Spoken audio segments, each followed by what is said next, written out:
Here's another question from our viewer. I'm never wrong, sometimes truth lies.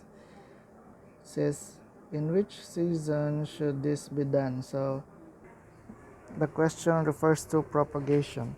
So the best answer I can give is during growing season. And each location, each country, each place has its own growing season. So if the plant is hibernated, it's not the best time to propagate.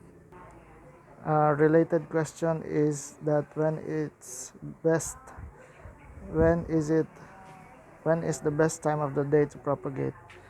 For me, early in the morning or late in the afternoon is the best time to propagate during the day.